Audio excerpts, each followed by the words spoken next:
Hello, adventurers, and welcome to the MicFlayers podcast, coming to you from under a mountain of gold in the lair of an ancient red dragon.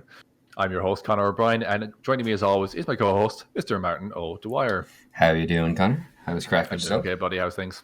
Good. Exciting times. We said last week it was exciting times for D&D, and then stuff got more exciting because we actually had stuff confirmed. Oh, great. And also I DM'd last night, so I'm kind of fresh off. I'm still on that like DMing buzz at the moment, which is great. You did. You had an encounter with some red caps. I can actually tell them now because I've already done it. Yeah, but 3 red caps and 3 mad caps, and many a drop kick.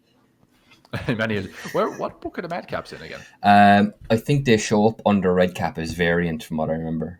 Oh, cool. Yeah. Okay, excellent. Yeah, it's because a red cap is they're a fun baddie to run. It was really good because like a bunch of my guys use like slashing weapons. So like my bloodhunter came up and he lit up the sword with lightning and he like slashed it down on this guy's arm and took off like a quarter of his health with one sword hit. And like I said, I said he like cut off the arm at the elbow and like Tarantino style, just like fountains of blood are going out. But that the red cap just like looked at his blood gushing out of his arm and it started going. And that really put them off when they're really twisted little individuals. Like I remember, they're all about just like craving blood. Yeah, blood and violence, stuff like that. Blood and violence, and they're fairies technically. I love them. I think they're just such a.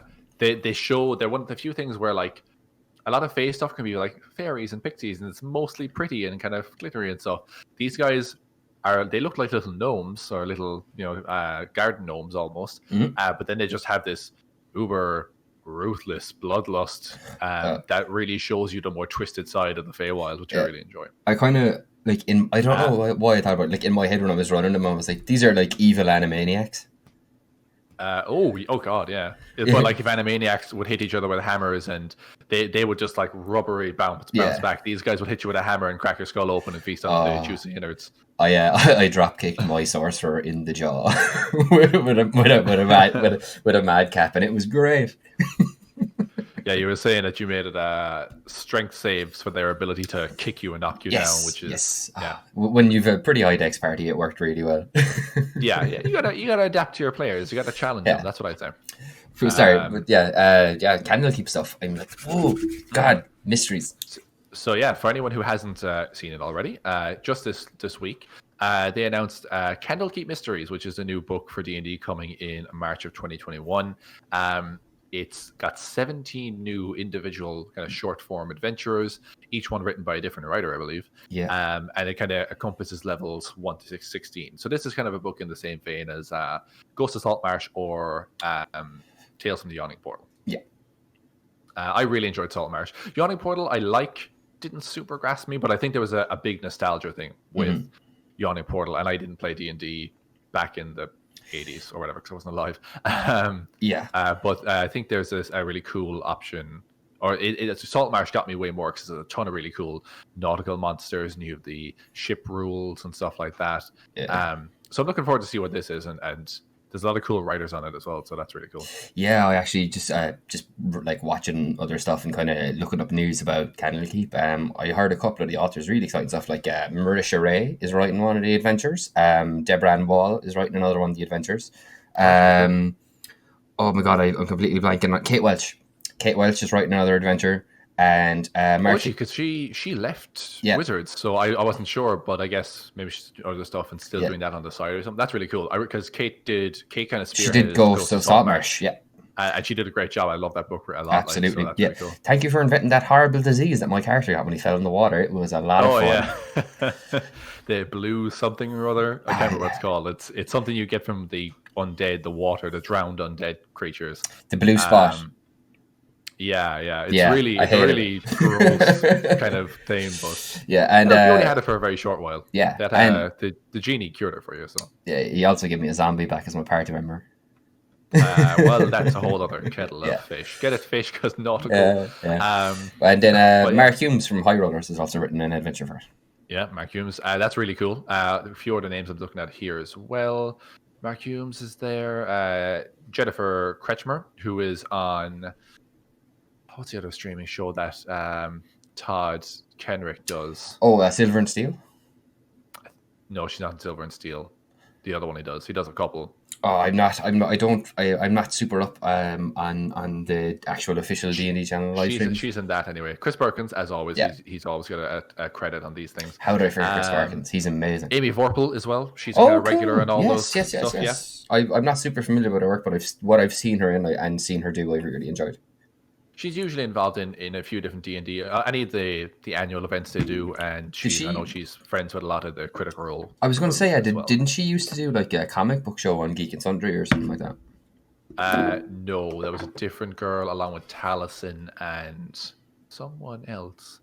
One of the guys whose name I'm blanking on at the moment. But the three of them had a comic book show that came out, I want to say on Thursdays, and I want to say there was a joke in there. The title of it was something to do with Thursday, but I haven't watched it in a very long time. Oh no, it's been years. Yeah, but she's solid. Yeah. She's really good. What I've seen her do, I've been really happy with and enjoyed it. So yeah, very it's really interesting because there's so Candlekeep, basically, for those who aren't aware, is a kind of library fortress in the Forgotten Realms world. Think like the Library of Alexandria that we used to have here before. Yeah, exactly. Yeah, sadly. And I think it's kind of like the largest collection of writings, at least on the Sword Coast, if not in the Forgotten Realms as a greater. I think it's like the biggest library in the Forgotten Realms, and what's really cool about it, because I was actually just like kind of going watching a bunch of Candlekeep stuff and reading up on it just to prepare. What's really cool about it, like lore wise. Two things I really liked is to gain entry into Candlekeep, you have to give them a gift, and it has to be something that they don't have or a better quality version of something they already have. And that's in very, very rare occasions with a better quality version. Like say like as if like a history of Dragonkind, and like it was this like really ancient book, and like the last 6 pages were missing, and you had a history of Dragonkind with the last 5 pages missing, then they'd be like, okay, yeah, we'll take that. But otherwise, it's something really completely cool, unique. You have to contribute to the archive to benefit from the archive. And the other thing that's really, really cool is they have like I'm probably going to explain it very badly, but they basically have like a neutral stance on books. Like they're there to preserve knowledge. It doesn't matter what the knowledge is about. Yeah. If there's a book there that shows you how to raise an army of 1,000 undead, like 1,000 undead remorazes or something like that, with a single spell, and then there's I might put that in my campaign. Be prepared, players. But then there's like a book on how to make like an apple tart that tastes really, really good. They look at them equally in terms of morality. Spectrum, of course, yeah. Like they look at them, but that's what I mean. Like they don't care what the book is about, just as long as it's like rare knowledge, it needs to be preserved. And I think that's a really cool idea, because if you incorporate something like that in your campaign, you can have a place for players to go and like good, bad, indifferent knowledge, seek it out there. Just whole, and I'm sure it's probably in the actual thing when it comes out, but like you can spin whole adventures off. I went to the library and accidentally found a cursed book.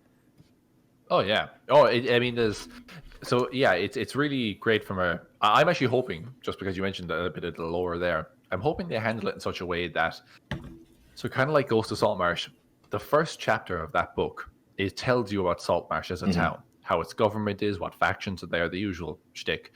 I'm hoping they give you a section at the start before we dig into the adventures that is an explanation as to some greater lore and stuff like that associated with Candlekeep, because I do think it's a really interesting spot. I have a similar, you mentioned about having it's a good thing to have an archive or a library like that in your world, because it can be a good place to get knowledge. I do have one like that in my world. You have not been there specifically, but Arkham has traveled there. Is that in Boshi? Sorry? That's like Boshi or something, isn't it? No, Boshi is the city of glass. That's in that is in Rajang, which is across the sea. No, this was north. Soon. This is up north, and it is it's called Gyaoyan. Yes. Gyaoyan is the name of the city. It's the Earth Ganassi city, actually. But they have an order of ninjas, essentially, which are spies. They're basically shadow monks. Very cool. And their whole thing is that they send out dozens and dozens of ninja all over the world, and their whole thing is that they observe, record, and then report back. And their library, as a result, is the largest one in the world, and it contains everything from like big historical events and like first-hand accounts of it and stuff like that. But it also has like it'll tell you what this king's favorite dish is, or it'll tell you this political figure in this small obscure town, he likes to wear blue. And it's really obscure stuff like that as well, like in incredulous detail. But that's their whole thing, is they want to archive as much information as possible, even to the point that this may never ever be useful. But I want to know that this guy likes wearing blue, and that could even come up in a campaign or something. You could be like, well, we're gonna or maybe more the food one, but like this king, his favorite dish is this particular dish. And you could be like, right, that's fine. Well, we gotta kill the king. We gotta assassinate him. Let's bake him a poison one of that dish. It's a chicken pie. Let's bake him a poison chicken pie. With poison blueberries. Sorry? With poison blueberries. A poison chicken pie with blueberries. As a side, poison side dish, man. Gotta think wide. A chicken pie with blueberries. That actually doesn't sound terrible. Is that wrong? I don't think that sounds terrible. I meant the separate dishes, but poison your king however you want. We're not here to tell you how to poison your king. It's just that you can and should do it. So that's an example of what I have. I just think it is a really cool concept to have one of these central archives of knowledge and stuff. I think Candlekeep is super, super interesting from that perspective. Absolutely. And from what I've seen on just like other, I think there were some Amazon leaks as well before it was like officially announced. From what I understand from reading those as well, there's going to be items. What's really, really exciting, the items is exciting for me as well because I love a good magic item. But what I'm really, really excited about is there's new monsters. I was going to say I like magic items, but monsters is the thing for me. Saltmarsh had a great selection of different forms of Triton and these, I forget what they were called. They're like these underwater hobgoblin creatures. I've used them in my campaign and I can't think of it. It's really I used them in my campaign. I can't think of them. It's kind of right. It's cool though. Yeah. There's a good few. There was a good few on that. I'm hoping we get a similar selection of maybe more arcane based stuff. Although that being said, this is like, it's an interesting thing that they've chosen here as Candlekeep as a central theme of the book, because what you can do as a result is you can write the book, and they often do. They'll like, for example, Xanathar's is written from the perspective of Xanathar, and he'll have little footnotes all around the book. You can do this in the sense of this one book represents Candlekeep, the structure, and all these separate 17 adventures you are flicking through in it are different books you are pulling from the shelf. So in reality, you could pick any one of these 17 adventures or whatever, or the way they're framing it. Any one of these adventures could be about absolutely anything. It doesn't have to take place in or around Candlekeep. The idea is you could be pulling a book off the shelf, and this book could be like, oh, adventures in the desert with blah, blah, blah. And you're like, well, that takes place in the desert. What's this one? Oh, White Dragons of the Frozen North. Oh, cool. And like, you could have these completely polar opposite adventures, but they're all collected here in this book. Whereas as much as I like Saltmarsh, it is very one note because it's all nautical based and all based around the town of Saltmarsh. A badly needed note. Oh yeah. I love, like I said, I did. I mean, when Saltmarsh came out, I wasn't anywhere near, or we weren't anywhere near a port in our campaign. In fact, we were very much landlocked right at the foot of some mountains, as far away from the sea as you can be on this continent. And like in this country, if the sea is here and the country is that size, we were up here and the coast is like here. You couldn't possibly get further away. But then you guys went underground. And I decided, you know what, I'm going to put like a big saltwater lake or /sea underground that you guys have to sail through. And then I incorporated a bunch of like water creatures like Koatoa and what were they called? Darrow, that had like steam powered ships that they sailed around under this thing. And a Marid as well. There was a Marid that had a central tower. What was his name again? Sakir, thank you. It's my own game. I can't remember half the stuff. Note taker. You're the best note taker. But and then Sakir was this like genie, this Marid genie, who had a tower that was linked to the elemental plane of water, and he lived down here in the Underdark, and had like a bunch of people that worked for him and all this other stuff, and you made some deals with him, and he was really powerful, like to the point where one of the characters had just died, and you guys were like, oh, can you help us bring our friend back? He's like, well, do this job for me. And you did the job, and you came back, and he's like, oh, it's done? Cool. And he just made it happen. You know, Wabu rose from the dead, mostly. Some undead tendencies. But yeah, I did all of that water nautical-based stuff purely because I had no plans to do it, and then Saltmarsh came out, and I was so enamored with the book that I was like, okay, well, now I've got to do something water nautical-based. I also sent you to Dale until playing the water temporarily, actually. Yeah, to get home. Yeah, we had to pass through it. You had to pass to get from the Underdark to the surface. You had to pass through an entirely different plane, and then you came out probably close to 200 miles from where you're meant to be. Mm-hmm. It was an interesting time. Good times. I miss D&D so much, man. But and as well, just to get back to Candlekeep stuff. Sorry, I got off on a weird tangent there. Lore-wise, I also know that quite often Candlekeep monks will like hire lore seekers, and they will hire groups of people to go and investigate. Like, there's said to be a lost temple in this part of Chult. Here, get five adventurers and go and find this thing for us and record everything and bring it back to us. And like write it and like document what you see and bring that back here so we can add it to the collection. It's something that from what James Hake, who's one of the lead writers of D&D in general, he's also co-wrote the first Critical Role campaign setting with Matt Mercer, I believe. He did actually. That's right. Yeah. Yeah. So what I'm saying is, Guy really knows what he's talking about.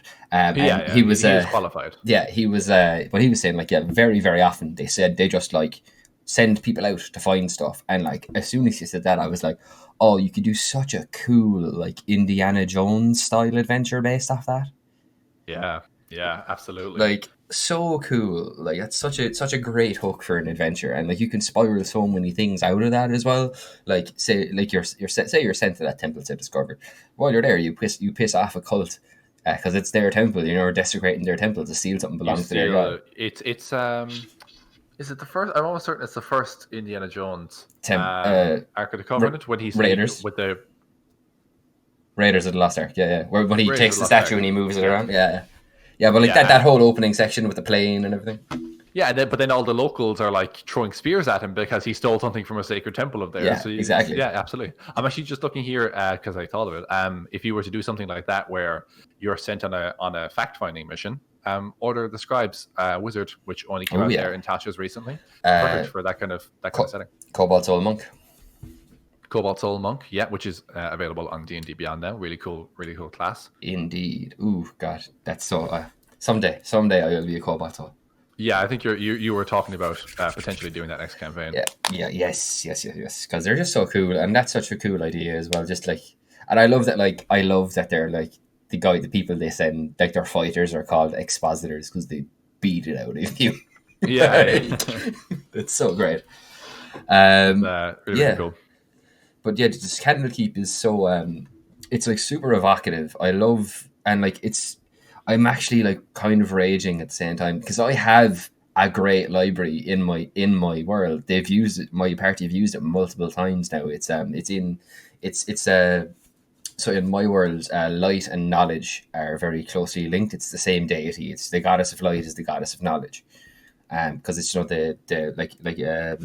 that whole idea of like illumination and for like revealing the truth kind of thing. Yes, exactly. And that kind of stuff, and just spreading the light of knowledge is kind of their religion. And so like they collect books and stuff, and just seeing all this stuff come out for Candlekeep now, I'm like, dudes, could you not have done this like a year ago? Like, I know, yeah. When my party were nowhere near this library. I'm forever doing that. I mean, I every time a new book comes out or anything like that, I want to. There's things in my world where I'm like, oh, that's kind of like this, but better. I wish I could reinvent this part of my world now. The week after my guys finished doing the big naval section where they're sailing to a new area, Saltmarsh came out. I was furious. So typical. But yeah, I'm super looking forward to Candlekeep. Yes. I think it's going to be really cool. I like that there's short form adventures as well. Because if I'm being honest, I don't ever play the long adventures. Yeah, we've never played through like a full scale thing. I think I've read through them, like, yeah. but I usually use them as inspiration, and I like the magic items and monsters that come along with them. But I never played through them. One, because personally I like the idea of a homebrew. I like the free form and that I can make more calls myself. But also, like, it's kind of a commitment as well, because if you start playing, for example, I don't know, Avernus. Avernus. What's the one about the Apocalypse? No, Princes of the Apocalypse, Rise of Tiamat, Out of the Abyss. Out of the Abyss. Thank you. That's the one I was trying to think of. Out of the Abyss. So if you start playing Out of the Abyss, that's a whole campaign where, as far as I'm aware, it almost entirely takes place in the Underdark. But if you decide partway through you're kind of getting sick of running stuff in the Underdark, it's kind of hard. You can't really deviate because the quest takes place in the Underdark. Whereas if I was playing a homebrew game and then they released a book that was like Out of the Abyss and Underdark related, and I read it and I'm like, oh, that's really cool. I kind of want to run an Underdark segment. I can just make the next leg of my campaign an Underdark segment, you know. So you can adapt to the mood you're in, which I like. I like the free form nature of that. Yeah, no, that's I totally get what you mean in that, like, it's the danger of it being on rails. Is you have to go to the end of the rail. Yeah, absolutely. And I know I know technically they're not strictly on rails. I know, for example, Curse of Strahd is very free form. Oh yeah, and like they drop you in the middle of, well, at the edge of Barovia, and it's like, now go play in the mist. And then you can run into anything, because I watched a video by XP to level 3. Oh yeah, where they talked about when they played it, and would say when you start off in the map, you start on the right hand side of the map. In the lower right side of the map, a little bit south of the town you start in, there's a windmill there, and if you just go and check it out, and it's relatively near to the starting area, there are like 3 hags in it, 3 night hags, which is not an easy challenge. No, like one night hag against a party of like first level players will be really, really tough. There are 3 of them. That's an instant TPK waiting to happen. But people like that it's free form like that. That you kind of need to figure things out and to kind of dip your toe in and test the waters a little bit. Yeah, and in that, and as well, I'd say specific to Curse of Strahd, if by some stroke of bad luck, say like your 3 or 4 person party runs into the 3 night hags and you get TPK'd at level 1, at least you're only level 1, and that kind of feeds into the atmosphere of Curse of Strahd as well. And that, like, it reminds you just how deadly everything is here. Exactly. It's with stuff like the pre-built ones. A lot of the time, I do find myself doing what you were saying there, where you go and I'll see the thing and I'll scroll straight past the story almost pretty much. If there's background lore, I'll read the background lore because I really like that kind of the like pseudo mythology of D&D. I really like. And then like I'll skip past the background lore. I'll do the background, skip past the story, and then go and I'll look like magic items, monsters, any kind of new class features or abilities or settings. I'll look at all those because those are things that I can bring into my game. But in terms of actually looking at like the story itself, I think you can find a lot of really good inspiration and stuff like that. Like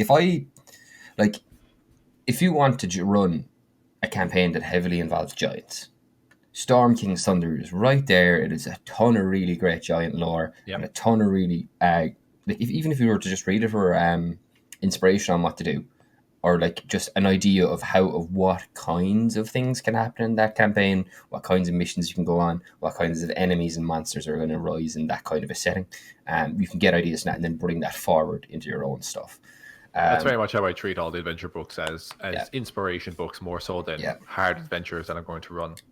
And I think what I like about Candlekeep as well, from what they've announced, is that it does go up to level 16 for the adventures. We don't get a whole ton of epic level content for D&D. No.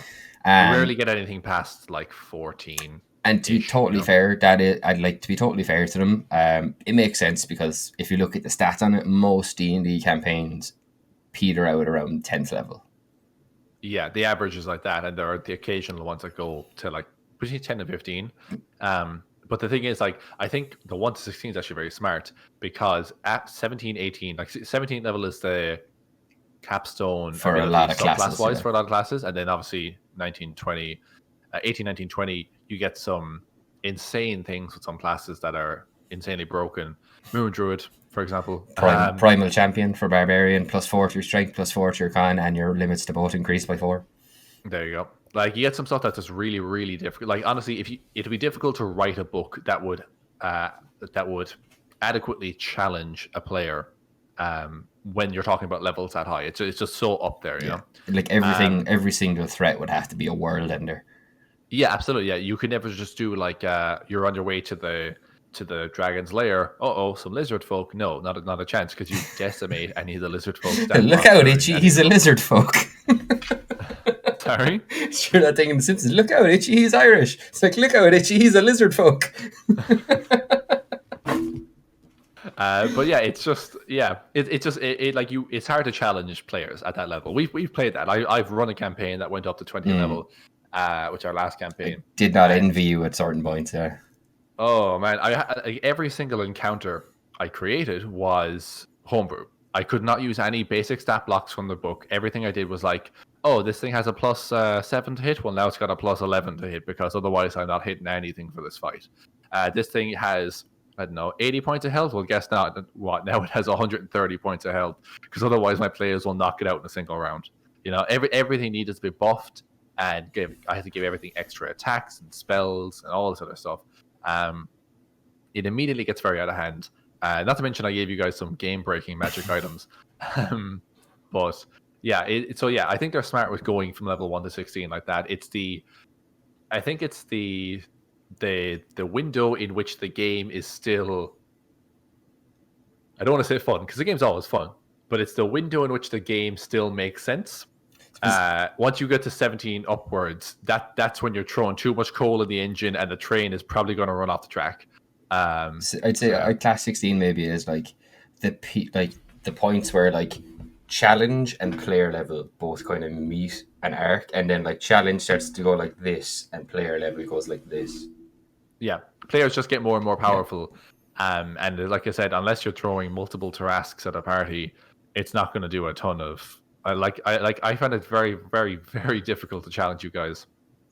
For example, with Tome of Beasts, which is a Kobold Press book. One of my criticisms of that book is just that I don't think they're balanced super well. I think the challenge rating and the actual amount of health points and damage that those creatures can do isn't totally balanced, so that they should be higher challenge rating than what they actually are. So what is a level 3 monster actually has the power of like a level 4 or 5 monster. But that worked out great for me when I got to like the 15 upwards mark, because I would just put you up against multiples of these creatures, which I know are OP for the level they're at, but that actually worked out because so were you guys. I don't think I'll ever forget fighting those Asterix, because it just took so long. Well, yeah, that was still low level as well. That was kind of one of the times I realized, I'm like, these are Asterix. These are like little minion enemies. You can kill them, no problem. But they had so many hit points that it kind of became a bit of a slog. I like distinctly remember being like, I have burned 3 third level smites into this thing. Why is it not dead? They had a ton of health, and I even put you up against 3 or 4 of them, which, again, going by the challenge rating in the book, that was an adequate level for the party composition and size you had. But in actuality, they had way more health than they should have, and you guys were there for. But like, it wasn't even like what should have been a very quick fight. But like the criticisms I had of that fight were not to do with your ability as a DM. It was mostly to do with the fact that like they better not be. Oh, yeah, I know. I know who controls the fate of my character. Come on. No, like my issue with it, right, was that they didn't hit hard enough for you to only put like 1 or 2 of them in there, and that make it interesting for us. Because then there's the whole thing of like, they're damaging us quickly. We need to take them down now. And if there were 2 of them, then we could focus fire.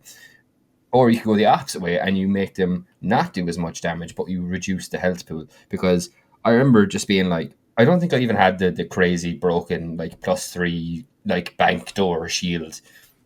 No, at that point, no. I just had like a regular ass shield and plate armor, and the things weren't hitting me a whole load. I distinctly remember not being hit a whole load, and even when I was not being hit that hard, and then I was smashing these things with smite, and they just wouldn't go down, and I was like, what the fuck? You raise a good point there about the difference between the amount of damage that they do and the amount of health that they have. If something has like a ton, like 100 health points, but it's only doing a d6 +3 damage to you around, then you're not going to have that sense of urgency of, oh, this thing, we need to hit this thing hard and fast, you know? Whereas if a wizard shows up and casts a fireball on you, the first thing you're going to do is, everyone get the wizard. Absolutely. Because- Every time you introduce a spellcaster in our first campaign, I ran for it with my greatsword over my head because I was like, he will kill our party. Glass cannon. We talked about this last week. Exactly. But he's how good we are at linking our episodes. I know, right? It's almost as if it's a series of some sort. But yeah, as far as Candlekeep Mysteries goes, I'm really excited about it. One last thing I did want to comment on was the cover art and the alt cover art. Yes. And the basic cover art looks lovely, by the way. The two characters in the front look really detailed and absolutely gorgeous.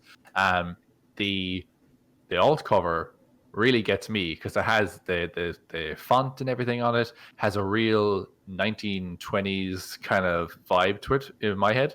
And as you know, a lot of my current world Asteria is based on kind of 1920s Legend of Korra style vibes. So I look forward to adding that alt cover to my repertoire. Yeah, I really like the alt cover. It just reminded me so much of like an old library book. Like, yeah, I think that was intentional as well. Yeah, I did actually. I think we were in our group D&D chat. Was it you? As Gavin was saying it, I think actually that he doesn't like how varied they've become in the alt covers because they're really going off the rails, and every single alt cover art looks entirely different to the point where it doesn't even look like a D&D book, which I kind of get. But honestly, like with Volos and with Xanathars, those two are very similar. They have the same kind of stylized thing. One was kind of silvery, one was kind of golden. There's only so long you got to keep that up for, before people had to break the mold. Let them go mad. Let them go as mad as you want. If you want stuff that look uniform, you can buy like book covers. You can buy like a leather book covers that are like really nice red leather with like a golden thing, and you can have the name of the thing button. And that way, everything looks uniform. Yeah. Absolutely. I was going to say something there. No, it's gone. Oh, my fucking brain, man. Swear to God. It's been a long week. It has. But yeah. So that's Candlekeep. That's the first thing I want to talk about today. I had a better segue for this in mind earlier today, but like I said, I'm operating on like 30% brain power right now. So it was something about. It was something. I'm not even going to say it right. I'm just going to tell you roughly what it was. It was something about that being more money. There's something you can spend more money on. Speaking of money, our next segment is about money. God, please continue. I'm just my brain is like eating itself. I think I don't know what's happening. Yeah. I feel like I have a fucking mind flayer tadpole in my head right now. I'm truly becoming the MicFlayer. You're a hoot, full sir. circle. You're a hoot, sir. But they do say rest is worth its weight in gold, and there's multiple ways you can use your gold. That was so much better than mine. Thank you for that. Yeah, so we want to talk about money in D&D. Martin, you journey to the mountain. Indeed. You slay the dragon. You take the entire treasure hoard for yourself. Do I have help? What's help? What's next? No, you don't have help. You use Tensor's floating disc, which is a perfectly legitimate spell. That's what happens next. Sorry, I'm weirdly defensive of Tensor's floating disc. I feel like people don't treat the carrying of gold properly anymore, and I feel like Tensor gets a bad rep as a result. I get it. D&D makes me have Tensor's floating disc feelings sometimes too. Yes. What next? I mean, you kill the dragon, you go on your quest. Like the core and fundamental thing of D&D is you quest, you defeat the evil, or you save the princess, or you do whatever, and then you get gold either as a reward or you find it in the creature's lair. Or in the creature. What next? Or in the creature. What next? Well, I suppose for me, I suppose it can depend on what you're playing and what you have to work with already. For me, a lot of the time I play martial characters. I actually prefer playing martial characters, whether they have magic or not. I like being on the front line, in that front line kind of scrapper position. And because of that, normally my characters are kitted out with normally a weapon, a piece of armor, and probably a shield too. So I have a lot of options there. And what my mind goes straight into is customization and improvement. So straight away I start going into like either customizing my existing items or making new ones. So like what I go straight for is like, yeah, just gearing up, improving your kit, that kind of stuff, making magic items, making mundane items that will give you stuff. Like I just have a chain attached to my spear so I can throw it and pull it back like Scorpion. That ain't magical, that's just physics. Yeah. It's a funny thing because I feel like in a lot of ways, in a lot of situations, the quest itself is the end game and you get rewarded, but unless you have a good thing to do with that reward, like what's the point in having 5,000 gold on your person if you're not going to use it for something? And like you said, gear is one thing, especially if you're a martial character. Gear can be an important thing because you need to craft weapons, you need to craft armor, and stuff like that. It kind of gets to a point, though, I find, later in the game, maybe you're hitting like the 10 level mark, 10th level. And I find that you end up in a situation where you've now accumulated a lot of money. Occasionally you buy things like health potions and stuff like that. But I find that you get to a point where you have a lot of money, but you already have a good sword, good armor, good shield. You've got you got 3 magic items, 2 of which you're attuned to. You've got all the health potions you need because you've been stocking up for a while. You got all this other stuff, and then it kind of hits a point where you're like, well, why am I still questing if I don't really have anything else to spend my money on, As a result, and this is something that bothered me immensely. I think we talked very briefly before about how I tried to fix the economy in D&D, and it didn't super pan out. Wasn't great. But yeah, so like, I basically wanted to find ways in this campaign that I can make. Okay, before we get onto this. There's a couple different things you can buy and spend money on anyway that come in the base game. Some of the examples I give are magic items. Naturally, we all want a flame tongue sword, or we all want a cloak of the bat or something like that. So magic items is something, but depending on your setting, magic items are maybe not readily available to buy. So not always an option. You can run a business, but that's a very different style of play than what maybe everyone is interested in. Most people just want to, like I said, go kill the dragon, save the day, be the hero. You can build a fort, which is something that, as cool as it sounds, a fort or like a house or like a manor or something like that, as cool as it sounds, I'm like, great. Once it's done, what then? Like, what are you going to use your fort / manor / house for? It's a cool place to kind of, and it's nice to know maybe you have something that is your own within the game, and not just staying in inns all the time. But at the same time, I'm kind of like, I don't know, It's just it doesn't have the impact, the hard mechanical impact that I want, another one I have here is starting a guild, which kind of falls under the fort / business one, and then buying a boat or an airship or something. Again, depending on your setting, that one's actually I kind of like the idea of having a boat, because then you can genuinely hop on that boat and travel to wherever you want, any other continent or island or anything else in your D&D world, and as a result have more adventures and have more fun. They're some of the ones you kind of get in the base book, and I think they're fine. But again, I think a lot of them have their own inherent things, right? What I wanted to do, and the way I'm running our current campaign, is I want there to be day-to-day costs. All of those things I've listed above are all big purchases. Buying a boat, building like a fortress costs like 50,000 gold pieces. Creating a guild hall costs like 5,000 gold pieces. Even buying a magic item, like if you want to add anything rare or upwards, you're spending like 2,000 gold plus. At least, yeah, absolutely. These are all really big investments. Like right now, I'm crafting a lightning spear in your game. I've commissioned one that was like 2,500 gold, and that's a rare spear. And it takes time as well. That's the thing. I'll get more onto that later, but it takes a lot of time to craft magic items, especially if they're custom, So it's the kind of thing where these are big purchases. You don't get to do them every single day. And maybe D&D isn't about that for you. Maybe D&D is more just about the adventure and stuff, and that's perfectly fine. But But what I like to think, you're getting all the gold, and it's great when your DM says, and you each find 500 gold pieces, and we're like, whoa, 500 gold pieces. I don't know what to do with that. Because you're kind of at a loss. It's great to have the money, but if you don't have anything tangible to spend it on that gives you something back as a result, what's the point in having a pocket full of 5,000 gold pieces? Absolutely. Pocket holding.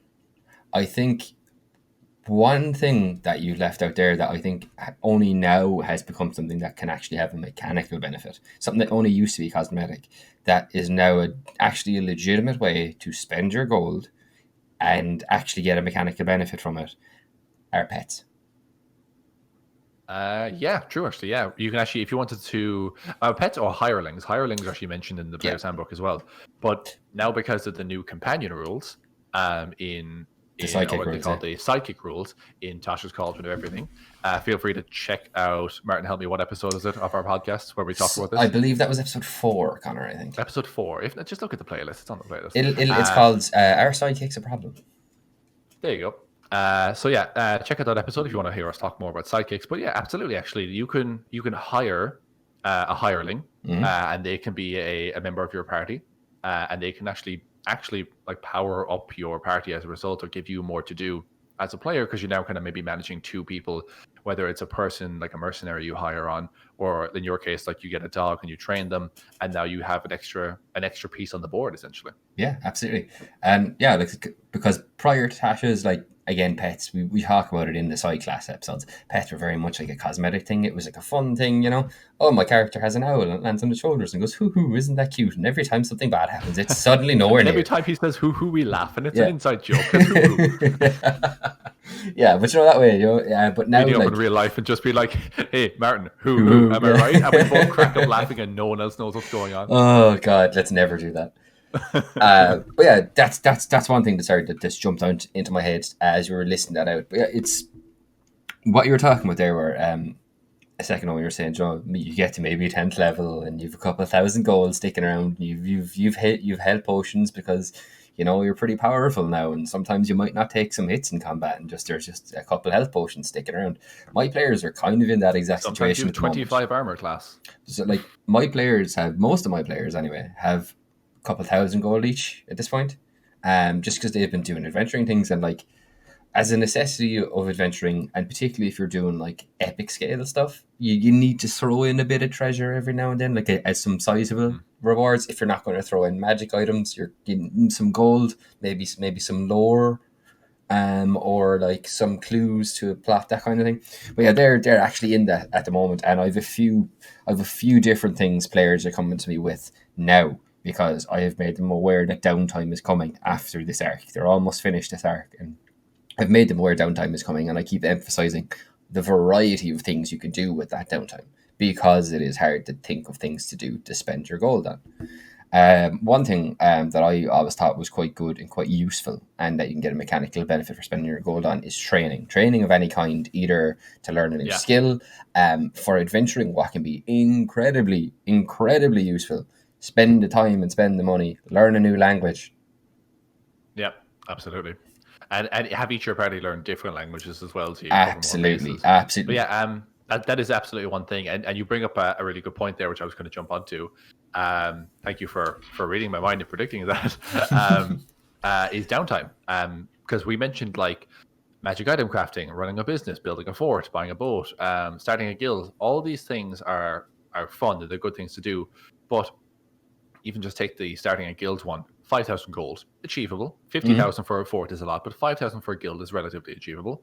But then it takes 60 in-game days to build that guild hall. That's a long time. That's multiple sessions. You're talking about, like, in some cases, an entire session of D&D can take place in a day. It could take place in a couple hours, In some cases, you have longer stretches than that, but you're talking about multiple sessions waiting for that to happen. I think that downtime, like you said, is an important thing that we as DMs, and not any DMs listening, need to remember to offer these kind of downtimes where you've just finished beating the big bad of this particular arc. The cult has been disbanded. Their leader is dead. Stability and order has returned to the city.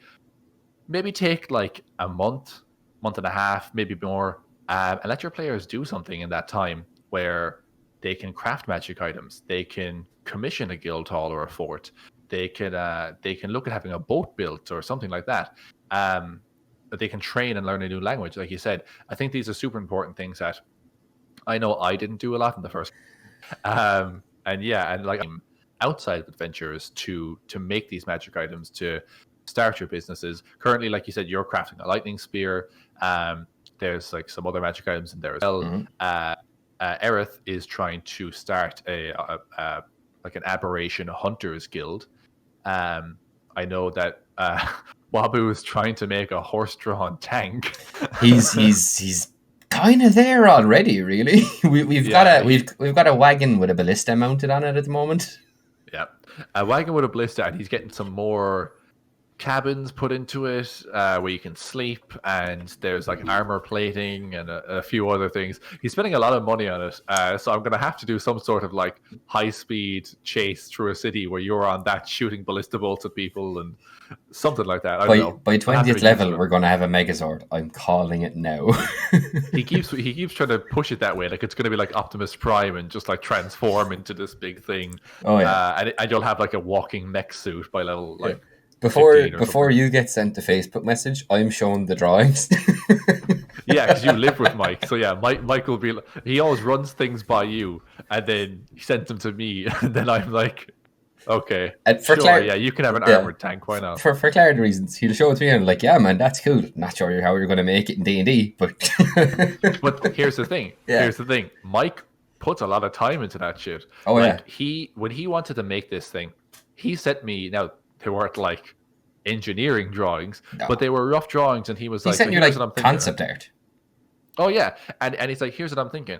I want the cart to be armored, but that probably means the frame has to be more secure. So maybe more like solid metal wheels instead of like wooden wagon wheels, and a metal frame. Then like armor plating on the sides, and that will all support itself. Then I'll need to have probably 4 horses instead of 2, and they'll need to be strong horses because they have to pull this heavy weight. And then I want to be able to mount this on top, but I'll put this bit here on the front to balance it out so it doesn't wobble when it's going. He really thinks of everything. When we were in campaign 1, you guys killed a red dragon named Mirnax, and Mike gathered an absolute ton of blood from it. If you're scientifically inclined, a listener of ours, you're about to have an aneurysm. Don't correct me. Yeah, don't correct me on this. It's fantasy, but Mike basically gathered so much of that blood and ran it through a centrifuge to, like, I guess, extract the iron from it, and then melted the iron down. Actually, I think he lost that blood, but I think he did it with the blood from the second dragon, Kefalax. Yeah. The blue dragon, and he had enough blood from that ancient blue dragon to enough blood to make enough iron that was like lightning infused from the dragon, that he made 2 swords, one called Tintrock and one called Tornock, which is thunder and lightning in Irish. And he made 2 lightning based swords out of that, and he had one, and he gave one to the cleric NPC that was friends at the party. Yeah, that was like that's such a he like when he was doing the calculations for that. He said to me, he was trying to figure out how big a dragon was, and he's like, "What's the closest animal I got to that? All right, an elephant. How many elephants make up one dragon? Probably like 5 or 6 elephants. How much blood does an elephant have? How much blood would a dragon have? How much iron per centimeter squared, or like per milliliter of blood, would a creature, particularly a dragon with a largely carnivorous diet, have?" And he did all of these calculations, and he sent me this thing, and I'm like, I was reading it, I'm like, I mean, I can't argue with the science. But yeah, that may be a bit of an extreme example of Mike is an extreme example of a person. Yeah, that's fair. But that level of detail and planning and concept art and scientific research, if you want to do that, your DM will be very impressed. And probably the other players around you too, but it's not totally necessary. You can literally just go, I want to make a lightning sword. Yeah. I like, again, that's just 2 examples of like downtime stuff like you can do. Crafting magic items, crafting a horse-drawn tank if you want, why not?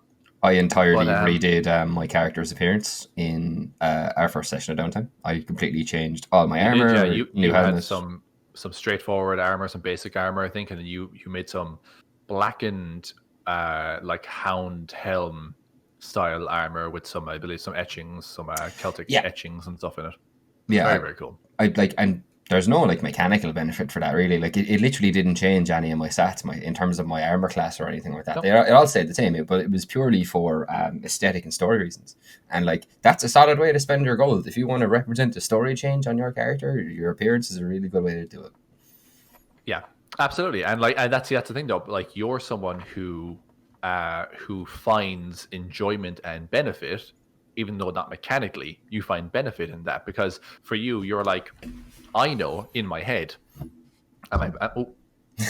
walloped my microphone. Sorry, I was too exasperated. I'm moving my hands too much. But you know in your head, and all the players at the table and the DM know that your character looks this way now, and that's an important thing that you get value out of, and that's really, really great. I just hit my microphone again. Jesus Christ.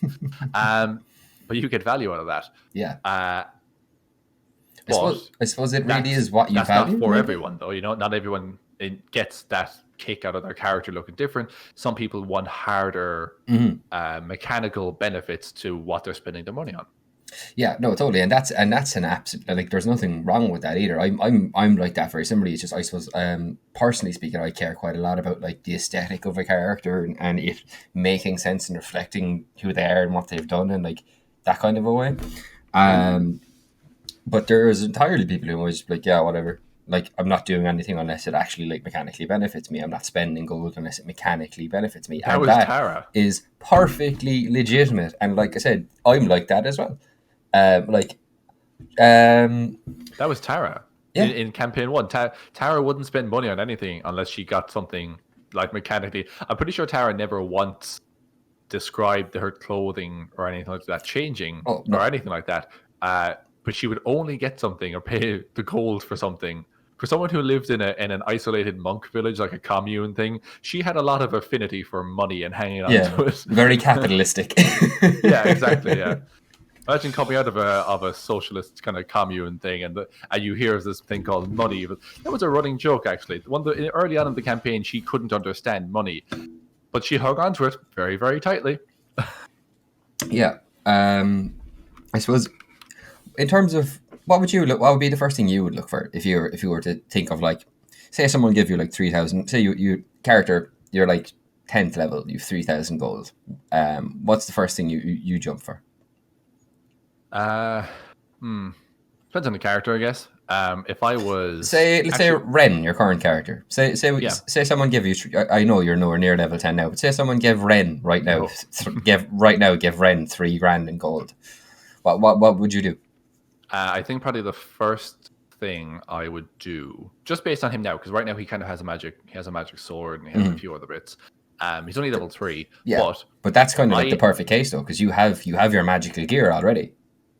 Yeah, exactly. But, and actually, when I'm thinking about it, I'm actually in a similar mindset to you. So Ren I've always pictured him like this battle mage. He's an Eldritch Knight. But I've always pictured him as wearing like kind of a combination of like wizard robes and armor. That he has a kind of hybrid look about him. So his upper half is like armor plated, and then his lower half has kind of almost like how would you describe it? Kind of like a battle skirt almost, but he has pants underneath it, but there's kind of these flowy wizard robe parts that kind of hang down. I can't remember the exact name for it right now, and it's annoying because I know I do know the specific name for it, but it's the Greek gladiator, Greek or Roman kind of pleated gladiator skirt thing, the strips of leather. Yeah, a little longer and kind of more stylized. And again, it's not a skirt; it's really aesthetic because he has pants on. But it's really aesthetic that it makes him look like he's got robes, if that makes sense. Yeah. I'm doing a poor job explaining this. My point is, I would probably get like a set of custom armor made for him with 3,000 gold. Depending on my DM's discretion, I'd probably see about enchanting it one way or the other. Yeah. See what kind of enchantment I could get on it.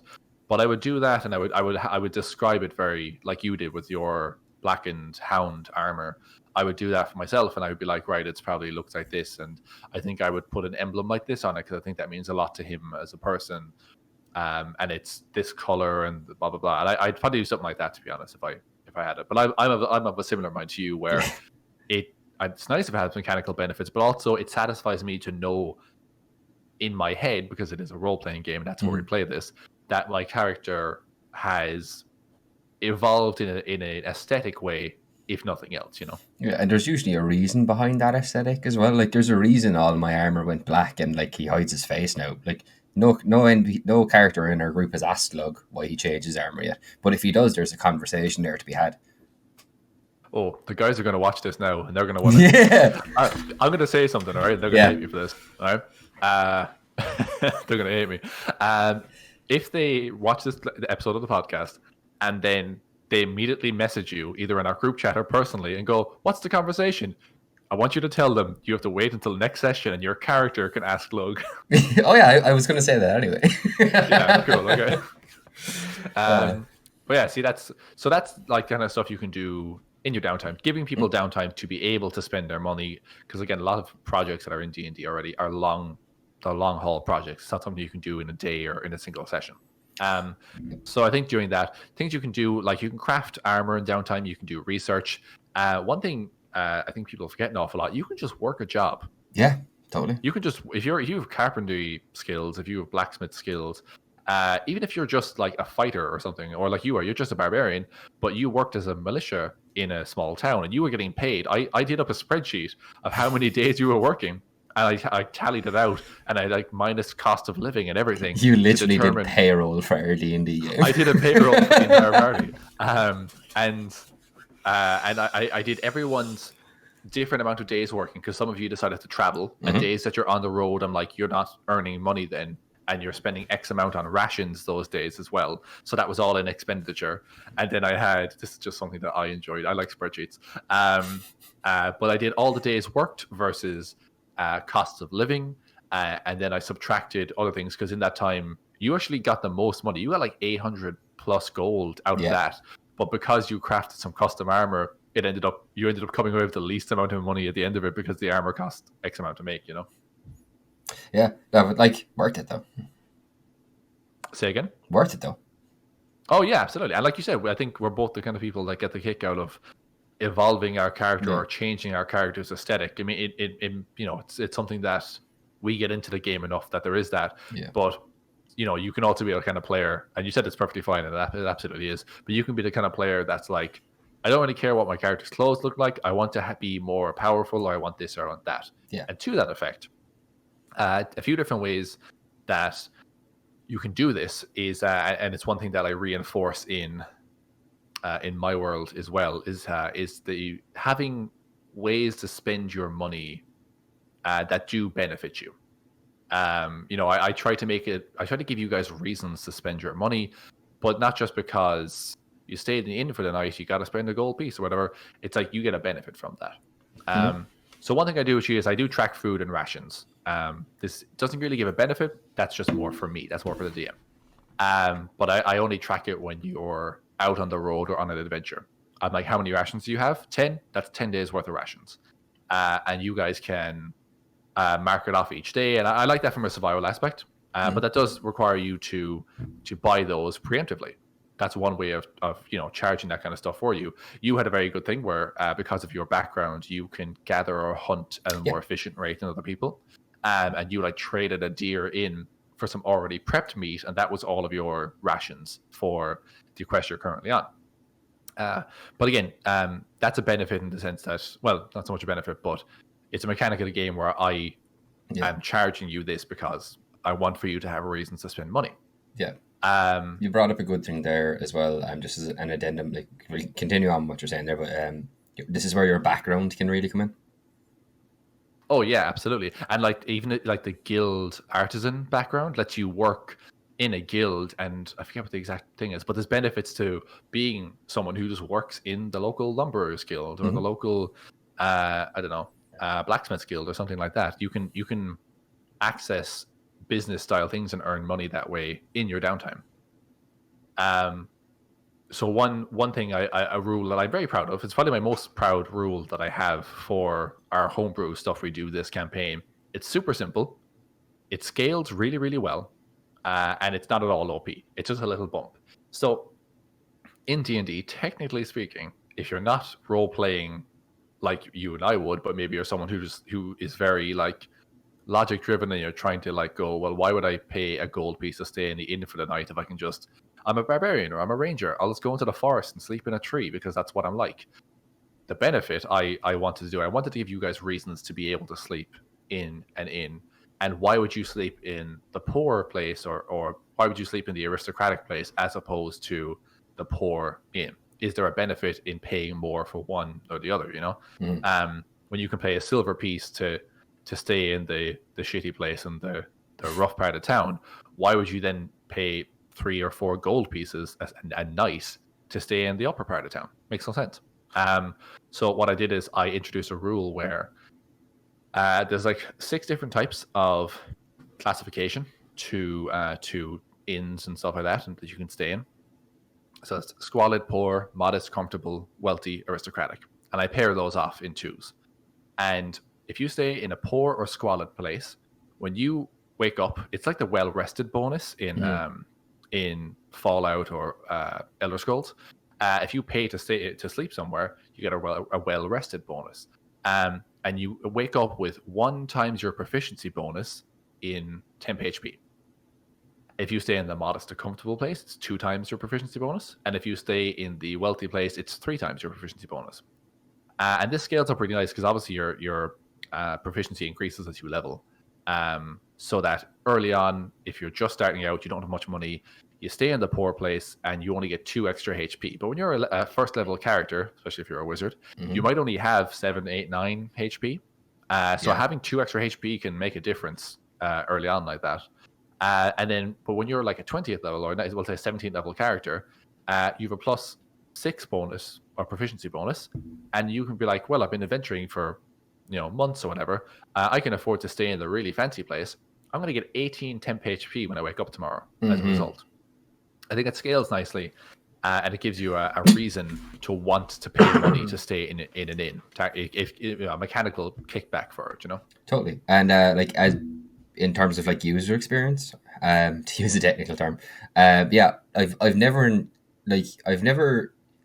been like we've stayed in an inn and we get hit points back on it. I've never been like, oh yeah, whatever. It's always been like nice, like so it feels good, like it and like again, I think part of that is because obviously it's a good solid mechanical benefit. It doesn't feel either too weak or too strong, but also it makes sense logically. Like everyone slept. Well, I say everyone. Most people have probably spent a night sleeping on like either on your mate's bedroom floor or like on a couch after a house party.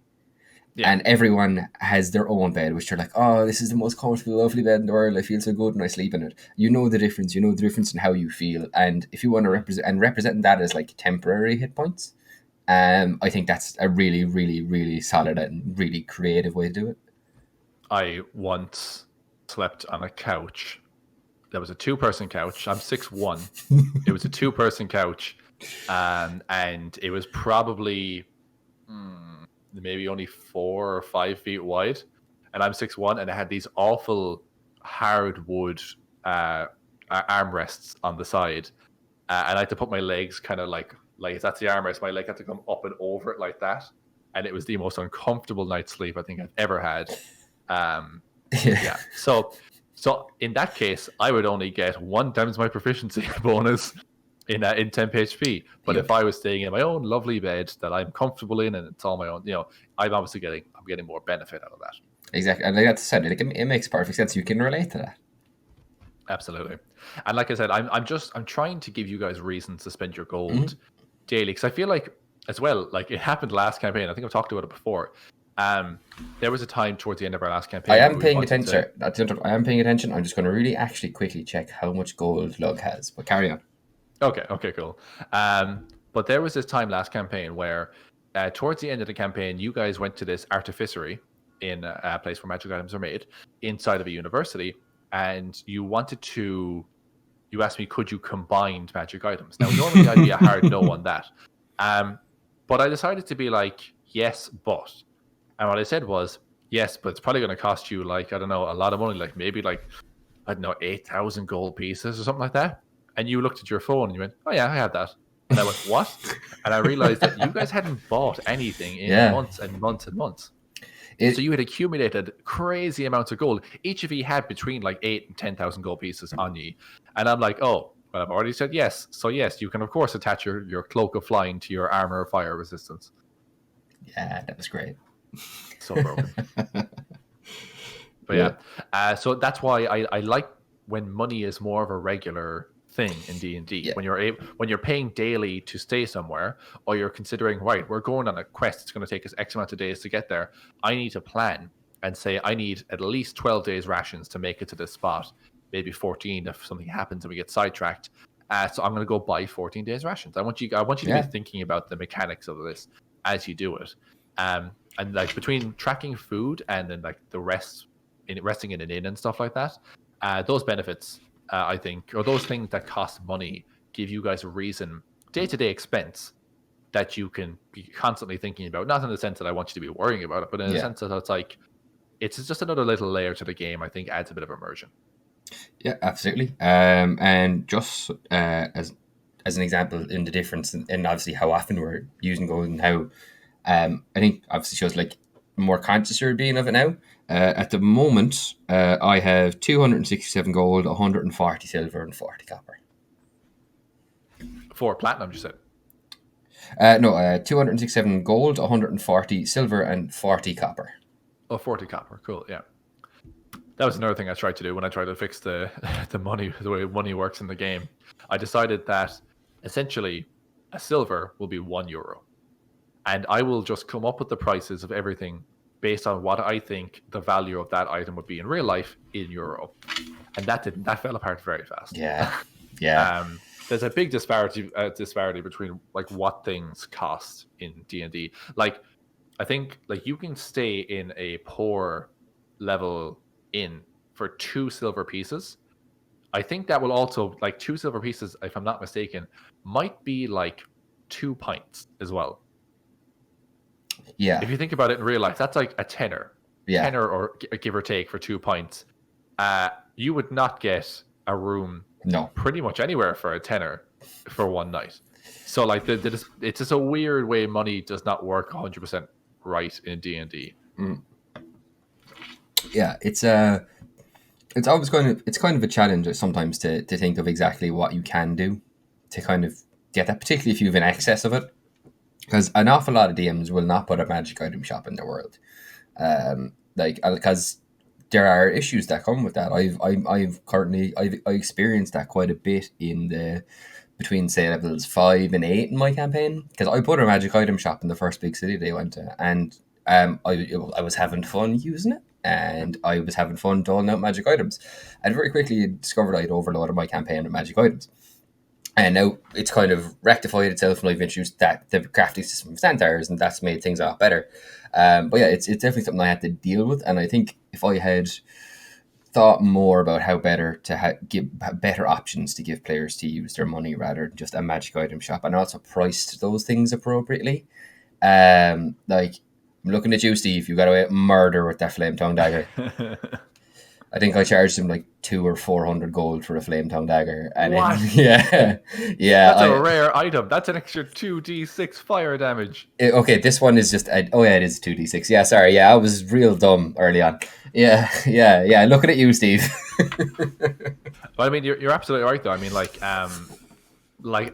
think one of the first things any party does when they arrive in a new town, especially a big city, is they go, can I look for a magic item shop? You want to find a place that sells magic items.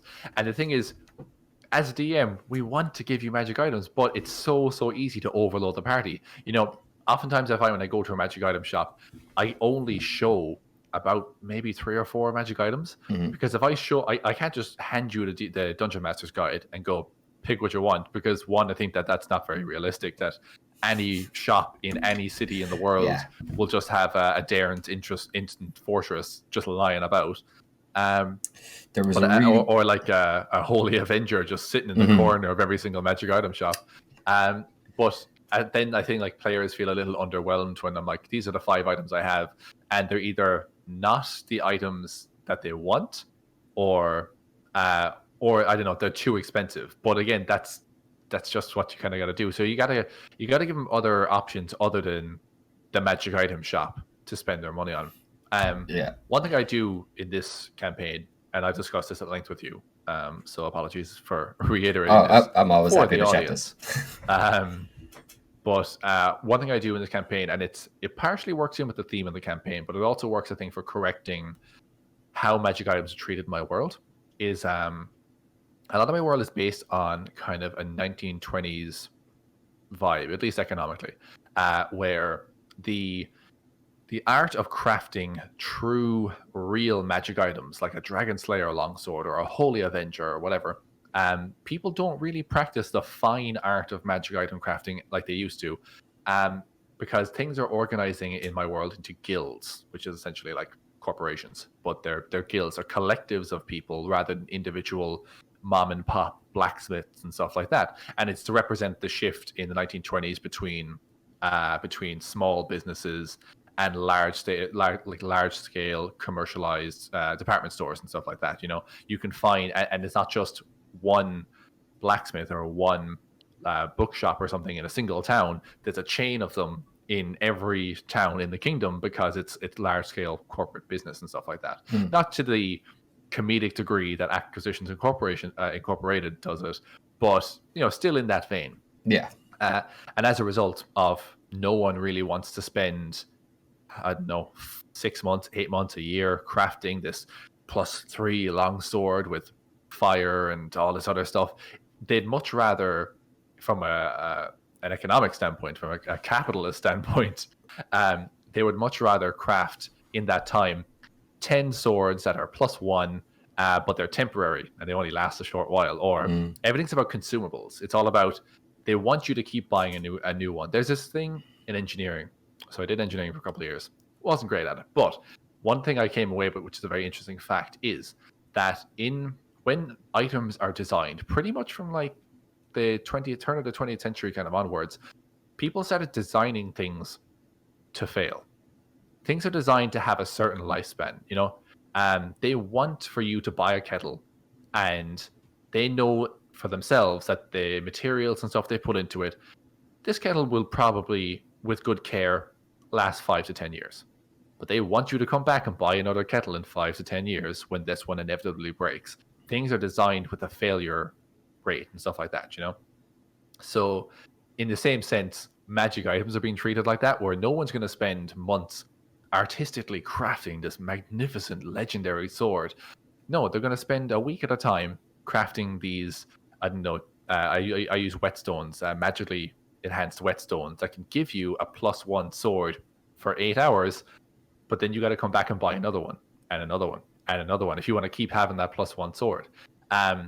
And I know it hasn't gone super smoothly in the campaign, but I'm refining it as I go. And that's one thing I do, is I give you guys some magic items from the book, some real magic items, but these are like collector's items, you know? These are like things that were made by a real master craftsman, a real master artificer. Whereas all of these little, these like throwaway things that give you 8 hours of a d6 extra fire damage, they're crafted by level 1 artificers, and there's 50 of them working a factory floor, and they're just churning these things out for a corporation.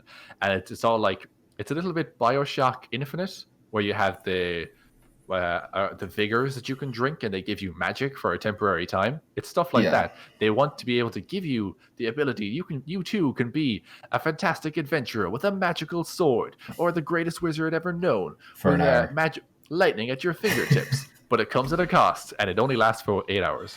And that's what they're kind of doing. They're pushing this whole commercialization of magic items. So like I said, you can still find true magic items. You can still get them requisitioned and crafted. But on a more general basis, there's these throwaway things. And it's not just like, for example, you recently started using a fire whetstone. You got off some fire Goliaths. And you basically spend an hour sharpening your spear with that. And because this is a higher level one, you get 2d6 fire damage extra on all your weapon strikes for 8 hours. And that's a really good bump. Oh boy, in a world with not a lot of magical items, did I feel that. Yeah, exactly. Yeah, it's like it really. I mean, and the thing is, like 8 hours. You did a lot of adventuring in 8 hours. That's multiple missions and stuff like that. If you plan your quests accordingly and stuff, if you're like, right, We're off to root the goblins out of the local mine.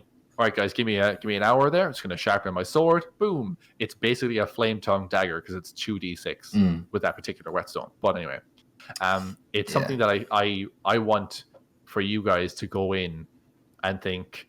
I also have like some like grenades and other stuff like that are not quite grenades, but they're like bombs, or alchemist fire or holy water and all this other stuff that you can buy and sell. And it's like, I want you to feel like you can walk into, before you go on a quest, let's head to the shop and stock up on health potions, smoke bombs, spell scrolls, poisons, whatever else. And it's something more general. I feel like what I'm trying to do is I'm trying to bridge the gap between the party that wants to arrive in the big town and immediately go to the magic item shop, but and then there's a DM who doesn't want to disappoint them by saying, here are 5 magic items, they each cost 3,000 gold. Cool. Instead, you have some more affordable stuff that won't last forever, but hey, you can pick one up again tomorrow if you need another one. Yeah. I'm curious to know your thoughts on that, because I know that I've tried this. We have had conversations. It hasn't. Yeah, we've had conversations. It hasn't gone 100% smoothly, and I'm still refining the process. But I'm curious to hear your thoughts on it. So I would do what you do, but from the reverse. I would have an incredibly magical world and have common magic items, and disposable magic items is incredibly cheap, readily available sources for like armies. Whereas, because you mentioned guilds, and I kind of smirked a little bit when you said, Joe, it's a guild, they're all just making big shit things. A condition, historically speaking, of entry to a guild was that you had to produce a masterpiece item. The only way you were allowed as in like historically speaking, a mason's guild, an armorer's guild, like to gain entry to the guild, to prove you were good enough to get into the guild, to just like get the various levels of protection and stuff, you had to produce a masterpiece. Like if you were a blacksmith, you had to produce a masterpiece sword. If you were an armor, a masterpiece suit of armor. What I will say to that, and I won't get too into it because it's a big part of the theming of my world. One of the kind of conflicts is tradition versus innovation. And in that sense, guilds that would traditionally be like that, they would be like, oh, we only take the most skilled of master blacksmiths who have crafted and made these type of armors and weapons. This isn't like anyone like to join a guild, you had to be able to produce a masterpiece. It didn't mean you made one every day. You just had to. It was a condition of entry. No, yes, sorry, that's what I mean though. Like, whereas in my world, it probably would have been like that originally, where guilds would have been these tight knit, really skilled individuals, and they're kind of gatekeeping a little bit. They're like, we only want the best people in our group. Whereas now they're kind of more concerned with profit and commercialization, and they're like, well, actually, if we just hire a bunch of half-qualified people, throw them all on the factory floor, we can make way more money churning out these lower-level, readily available, cheap magic items that don't take long to make, but we can make a way more like steady income and stuff. So it's the modernization and the industrialization of magic. So I get what you're saying. Sorry, in the real world, yes, it's absolutely like that. And it, I don't know, 500 years ago in my world, it probably would have been the same. But where they're at now is they're at this era of commercialization where the tradition is starting to fade away in favor of capitalizing on everything, basically. Consumerism. Thank you. Yeah.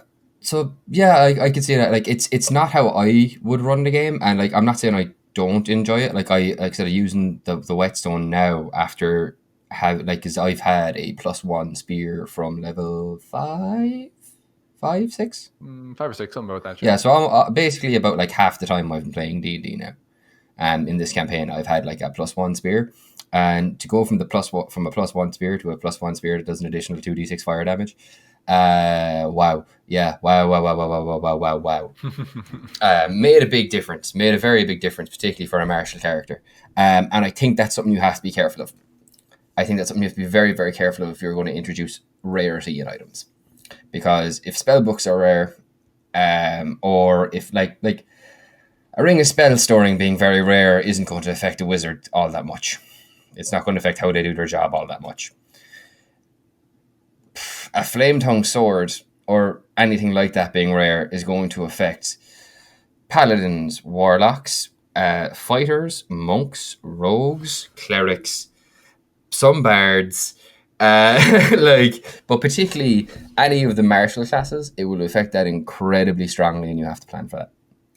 Well, you're kind of talking about how, despite them having similar rarities, a ring of spell storing is intrinsically tied to the level of the character. So even if a level 1 character has a ring of spell storing, they can still only put into it. They can only get out of it what they put into it. What I mean and they're is not powerful. What I mean is a wizard does not need a ring of spell storing to do its job at level 8, but a fighter needs a magic weapon. Oh, right. Sorry. Yes, I get you. Yeah. Because a wizard obviously scales up to the point where they have crazy destructive spells at higher levels.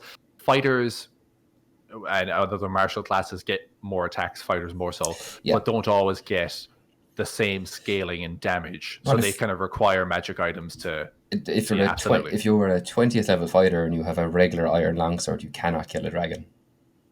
That's true, because you need to have either a magic sword of some kind, whether it's a +1 or a flame tongue or something, because it needs to be magical to penetrate their resistances. If you were a first level wizard and someone has almost killed a dragon and died, and the dragon limping back from the battle with 1 HP comes by you, you can snipe that dragon. Yeah, absolutely, yeah. And that's maybe more of an inherent flaw in how the game develops. Some classes like monks get the ability to use their fists magically, but it doesn't. Like thematically, that doesn't always make sense for like a fighter, for example, can just be a mundane, no magic fighter, but then you rely on your. I've gotten into arguments on various RPG groups before in that I think if you were a fighter and all you can do is fight, you should have some ability to make a weapon magical. There should be something inherently in you that can make that. Like you can channel your warrior spirit into it or something like that. Absolutely, or like you know, like. I think every class should have a way that they can damage everything.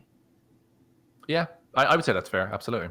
I think it could be something very cool where, like, even if you wanted to keep it mundane, you could make it so that, hey, you're a fighter or whatever at whatever 5th, 6th level or something like that. Maybe 6th level, because I think it's what monks get at that. At 6th level, key empowered strikes. Yeah, I think that's 6th level. Yeah. Yeah, it's 6 or 7. It's something like that. But at approximately that level as well, what if fighters, because of their innate, well, not innate, but their highly trained knowledge, know how to effectively use a regular iron longsword to overcome resistances to non-magical things, you know? Absolutely. You can keep it mundane. You don't have to say that it's magical, but you can say, hey, you know this fighter who's using the basic steel sword that does not have any magic on it? He can use it so effectively, and he knows how to strike his enemy that he can bypass their resistance. Yeah. You could do something like that. Yeah, absolutely. Like there's loads of fantasies where the main character is like a warrior or a maid or something like that, and their weapon ain't magical, but they still kill shit with it. So that's just one thing. And it's something that I noticed in your game is that like we only have one spellcaster really. Yeah, we like I use rune magic because I'm a rune knight, but that's more like a class ability than anything. And like he had no problems damaging stuff or keeping up with stuff, but I was starting to feel it, like, man, coming up to these last few levels, I was really starting to feel it as a primarily melee focused frontline fighter. And I think that's just something, and like we've had conversations about this and we kind of worked through it ourselves. But like I think that's just something, if you are going to go down the disposable magic, like the more like long lasting traditional like DMG like core source book items, if you're going to go down that route, that they're much rarer and maybe you have to commission them yourself, and you'd only find them in like an ancient tomb or like an abandoned city or something like that. Just be very conscious of the fact that your party composition matters. Oh, yeah. Like, I mean, after like you said, we discussed this. By the way, thanks for calling me out in the podcast, Martin. But yeah, we talked about that length. I'm just being honest, and I better talk from our own experiences. But we have discussed this at length because I again, and sometimes here's a good tip for DMs: ask your players how you're doing, because to this day, I've been DMing for years now.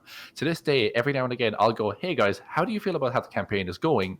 Is there anything you want to see more of, less of? Am I doing okay?" Because every day is a fucking school day, people. So you should always be asking that's a t-shirt questions. Yeah.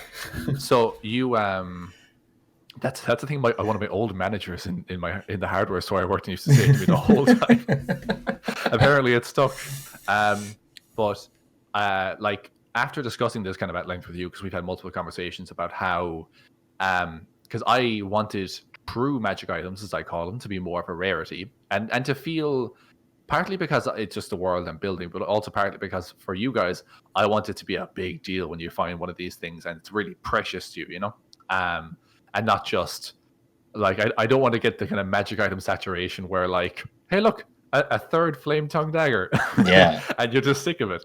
But I've tried to kind of, after talking with you about it extensively, I've tried to kind of meet it halfway so that anytime I am doing a magic item shop going forward, the structure I'm going to have to it is, right, here are 3 to 6 true magic items from the DMG, real everlasting magic items, and these are master crafted, but they're kind of collector's items, but these shops still sell them. They're going to cost a lot, obviously. But also, if you don't have the money for that, but you still want something magical, I'll have a preset list of those whetstones, alchemist fire. I had a fun one a while back, which was a sleet storm in a jar.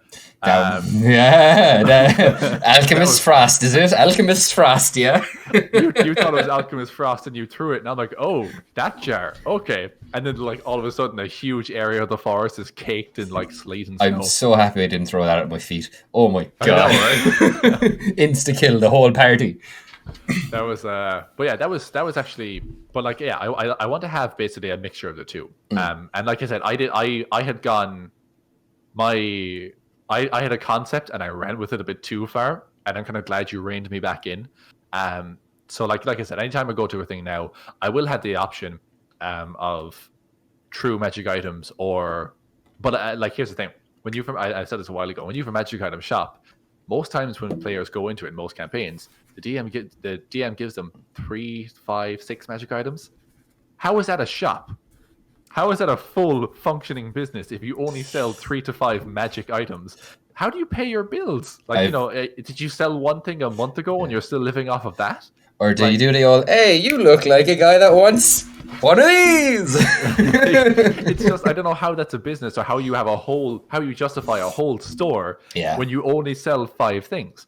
And I think kind of meeting halfway between our points, I think the solution to that is, well, in this store, they have the display case behind the counter and it's locked up tight, and it has these 5 really, really nice magic items. Look, it's a flame tongue dagger. Here's a sentinel shield. Here's a bunch of other stuff. Like, that's really cool.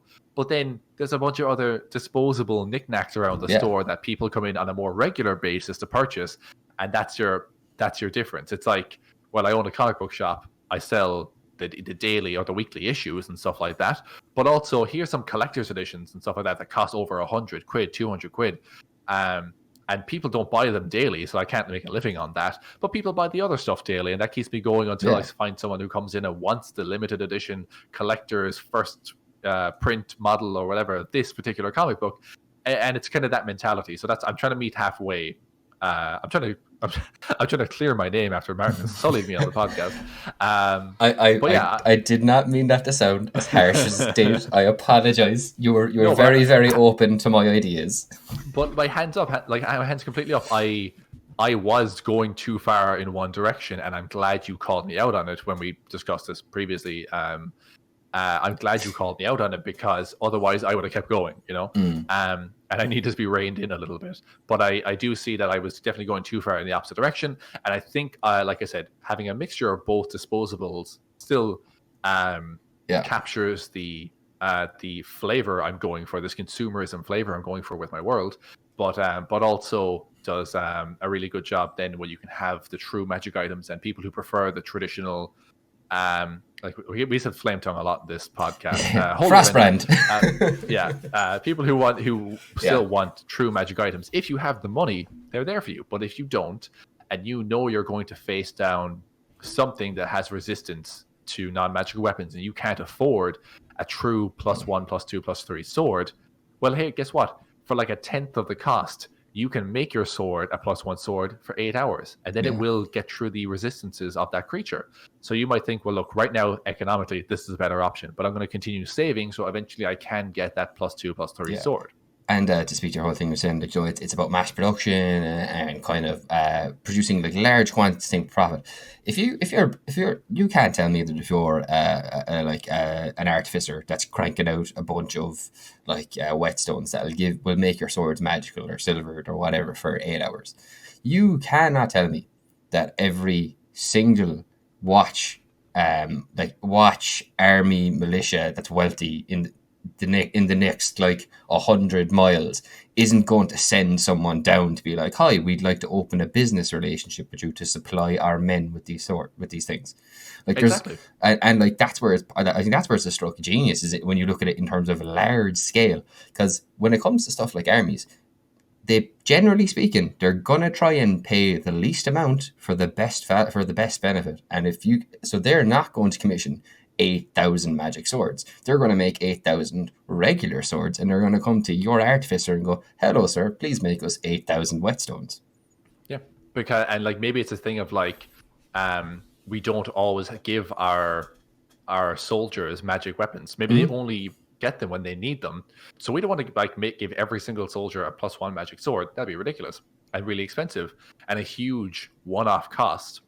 But we don't need it every single day. So instead, we'll keep a stockpile of these +1 whetstones. And when we know that we're under attack by vampires or something like that, we're then going to deploy that to all of our guards so that they can respond accordingly. Yeah. But like you don't send SWAT to I don't know. You don't send SWAT to arrest a shoplifter. Yes. Yeah. Yes. There we go. You do not send SWAT to deal with a shoplifter. Therefore, you do not send your uber powerful, all magicked up town's guard to go deal with something really mundane like rats in the sewer. Absolutely. But Martin. Yes. That's all the time we have for today. That flew by. Bar, the person. We're at this an hour and a half. This is going to be our longest episode. Yeah. No, we probably, to be honest, if we went deeper into that distills the magic item chat, I'd say we could have done an entire episode on that alone. I was thinking to myself when we were maybe about 20-30 minutes in, I'm like, will I even be able to talk about the whole money thing for enough time to fill the podcast? Apparently, and then some. Yeah, absolutely. No, that was a blast. Yeah, I think it's. Oh God, I think it's a lot of fun to talk about the different ways you can use gold, and particularly the different mindsets around it, depending on what kind of player you are.